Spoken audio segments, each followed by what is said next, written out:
बांग्लादेश के बाजारों से चावल खत्म हो गया है। बांग्लादेश के मार्केट से आटा भी खत्म हो गया है। बांग्लादेश के बाजारों से खाने का तेल भी शॉर्ट हो गया है।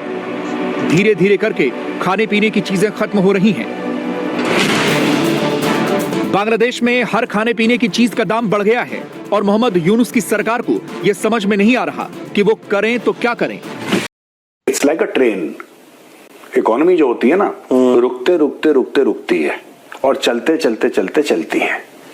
तो उसने चलते चलते तो चला दी शेख हसीना ने, वो गई तो रुकते रुकते अब जैसे गोयल साहब ने एक कदम उठाया जी और बोला कि एंटी इंडिया के जो नारे लगाए उससे उनकी इकोनॉमी डगमगा रही है। कहते हैं बांग्लादेश कंग्लादेश बनने वाला है। इंडिया के साथ पंगा लेना कोई आसान बात है? इतनी बड़ी मार्केट नहीं बिल्कुल नहीं। India is the 5th largest country economically और एशिया को जो है ना वो अब डोमिनेट कर रही है इकोनॉमिकली और पॉलिटिकली। तो इंडिया से पंगा लेना जो है ना उसको बहुत महंगा पड़ेगा। इट्स हसीना ने कहा कि फासिस्ट यूनुस सरकार ने बांग्लादेश को पूरी तरह से बर्बाद कर दिया और गरीबों की हालत यह हो गई है कि वे आज की तारीख में कूड़ेदान से भोजन बीन के खा रहे हैं। हसीना गलत नहीं है दोस्तों।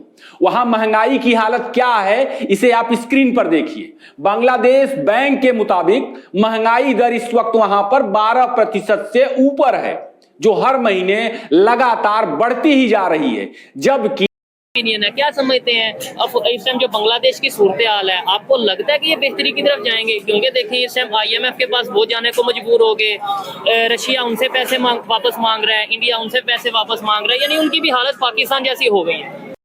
अराकान आर्मी ने जो है करीब 271 किलोमीटर की बाउंड्री पोस्ट पर कब्जा रखाइन में। हाँ, तो अब देखो ये अराकान आर्मी वाला जो खेल है ना, ये बहुत समय से चल रहा है। ये आज से नहीं चल रहा, बहुत समय से चल रहा है।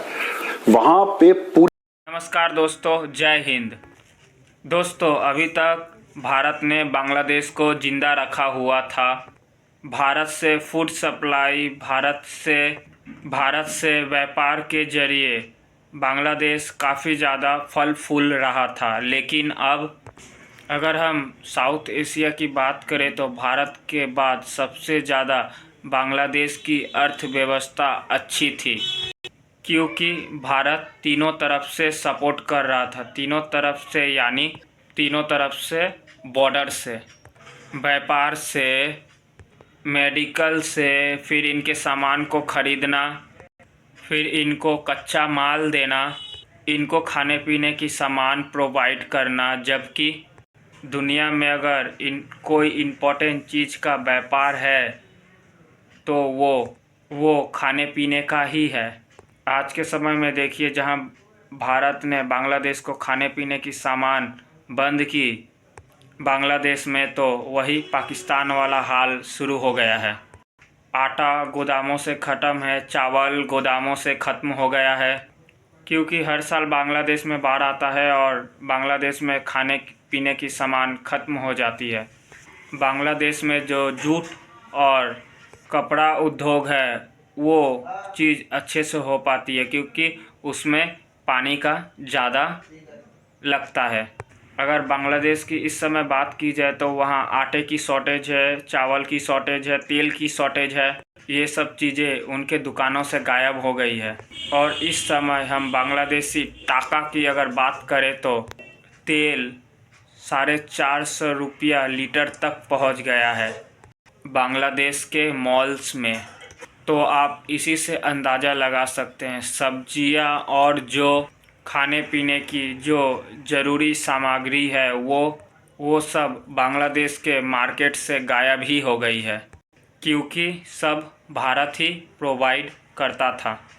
तो आप इससे ही सिचुएशन का अंदाज़ा लगा सकते हैं कि आने वाले समय में बांग्लादेश की हालत या स्थिति क्या होगी। दोस्तों अगर वीडियो अच्छी लगी हो तो वीडियो को लाइक, कमेंट, सब्सक्राइब जरूर करें। जय हिंद, जय भारत। एक ही स्टाइल और एक ही पत्ता हर वक्त फेंक नहीं सकते हो। तो अब मुसलमानों को या तो रिफॉर्म होना पड़ेगा और या तो ये एक्सेप्ट करना पड़ेगा कि ये पैदाइशी भिखमंगे हैं। ये जज्बा, ये कौम, ये जज्बाए कौम और ये मजहबी किताब, ये एक्चुअली में आपका पेट और आपकी लैविश लाइफ नहीं भर सकता है। दो पे अटैक करेगा म्यांमार की तरह, तो बांग्लादेश के अंदर जो हिंदूज है उनको और टारगेट किया जाएगा। तो इस वजह से भारत उनकी पॉलिटिक्स को समझ रहा है और इस वजह से अटैक नहीं कर रहा। और अगर भारत चाहे तो वो, जैसे आपने बोला कि 2025 के अंदर अंदर मोहम्मद यूनुस जेल जाएंगे, तो क्या इस भारत बांग्लादेशी हिंदुओं की वजह से रुका हुआ है? और जो ट्रेंड इंडिया के अंदर चल गया है कि जैसे बांग्लादेशियों को काम से निकाला जा रहा है, बांग्लादेशियों को इलाज से निकाला जा रहा है, बांग्लादेशी घुसपैठियों को निकाला जा रहा है, बांग्लादेशी मच्छेदों को निकाला जा रहा है, तो ट्रेंड तो चल पड़ा है, लेकिन बिना गन के, बिना न्यूक्लियर वेपन्स के। जब इंसान आंख से डरे ना तो थप्पड़ नहीं उठाना चाहिए।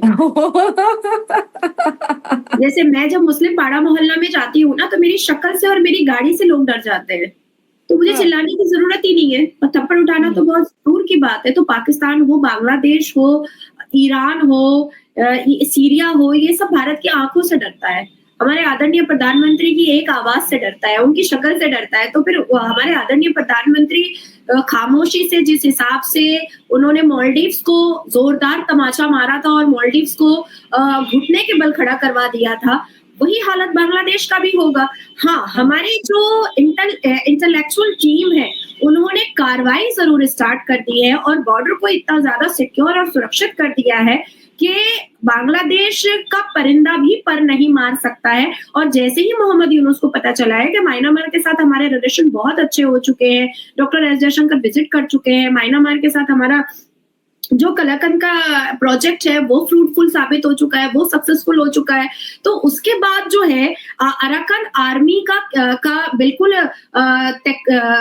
टेकनाफ तक कैप्चर कर लेना बांग्लादेश के, ये मोहम्मद यूनुस के लिए नींद उड़ा चुकी है। अब आती है बात कि आपने कहा कि मछलियों को पकड़ा जा रहा है भारत से, तो जाहिर सी बात है कि हम अचानक से जाकर के वहां पर आरडीएक्स गिरा दे या हम वहां पर उसको फुटबॉल का मैदान बना दे, तो उसमें तो हमारे हिंदू भी मारे जाएंगे, और हिंदुओं की चिंता हम नहीं करेंगे तो कौन करेगा? पाकिस्तान तो करने से रहा, क्योंकि पाकिस्तान ने तो 23.7% माइनॉरिटीज को खत्म करके 1% में ले आया है। तेहरान तो करेगा नहीं, ईरान तो करेगा नहीं, गल्फ तो करेगा नहीं। ऑब्वियसली भारत को और आदरणीय प्रधानमंत्री को ही हिंदुओं की चिंता करनी पड़ेगी, लेकिन हाँ, साथ साथ अब हम तमाम जितने भी भारतीय नागरिक हैं और हम जितने भी संवैधानिक मुसलमान हैं और जितने भी हिंदुत्व है, जो सनातन धर्म को सर्वप्रिय सर्वप्रथम मानते हैं, उनको अब एक कसम खाना पड़ेगा कि हम सांप को दूध नहीं पिलाएंगे और अपने आस्तीन में सांप नहीं पालेंगे। क्योंकि जो हमारे जो आइस्कॉन टेम्पल के स्वामी थे, वो मुसलमानों की बहुत चिंता करते थे, वो मुसलमानों को बहुत सपोर्ट किया करते थे, वो मुसलमानों के लिए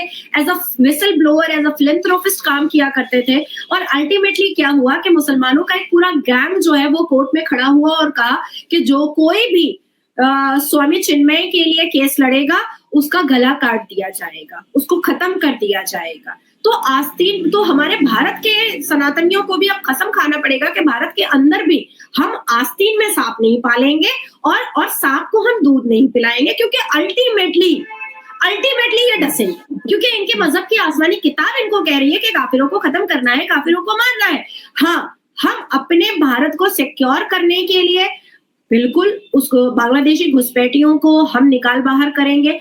और वक्त आ रहा है, मैंने आपको पहले भी कहा था कि 2025 तक मोहम्मद यूनुस बाय हुक और क्रुक, और बड़ी जिम्मेदारी से मैं आपको ये बात बता रही हूँ कि 2025 की जनवरी के बाद से आप देखिएगा कि मोहम्मद यूनुस या तो हिजाब में अपनी बेटी के जीन्स में छुप जाएगा, या फिर मुसलमान महिलाओं के हिजाब के अंदर छुपने की कोशिश करेगा, या तो अपना चिंपैंजी जैसा शक्ल लेकर के किसी गटर में या किसी गुफा में छुपने की कोशिश करेगा, और या तो फिर जाकिर नायक की तरह मोहम्मद यूनुस को भी पाकिस्तान बुला करके किसी गुफा में और गटर में उसको छुपा करके रखने की कोशिश करेगा। Otherwise ticket to jail.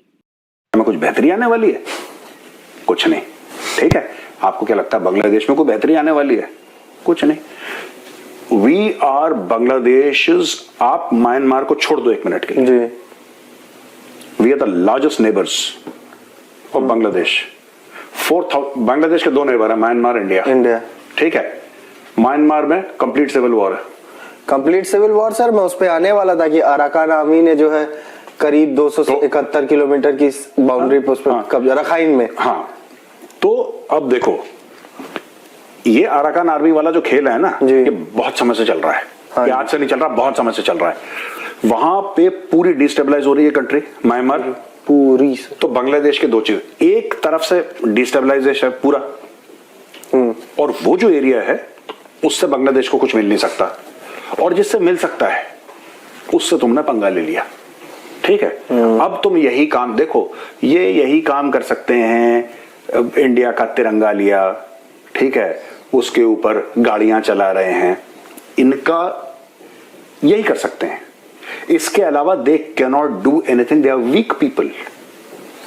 These people living in Bangladesh, मुझे तो बांग्ला बोलने में भी खराब लग रहा है, बिकॉज दे डोंट डिजर्व। ठीक है, These people of Dhaka, these so-called people of that area, which was formerly Bangladesh, ठीक है, they don't deserve it। ठीक है जी, ये ऐसे ही फालतू के लोग हैं, they are lightweights, कमजोर लोग हैं, not just physically but also intellectually, they are weak people।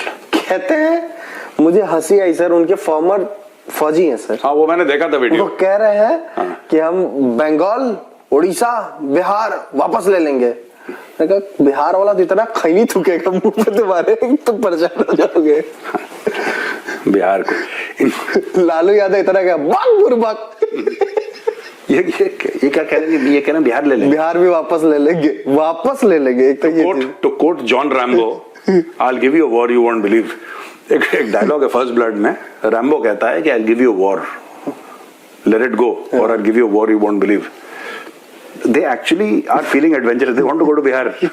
पागल है, मतलब बिहारी दौड़ा के मारेंगे इनको, मुझे सर मारेंगे कम, घसीटेंगे ज्यादा। मुझे उस पे यही चाहिए, अगर लालू यादव के पास भी गलती से पहुंचे तो लालू यादव फिर वही बात का मारेंगे, मुक्का नाच के गिर जाएंगे। चलो प्रोड्यूसर, चलते सर। और सर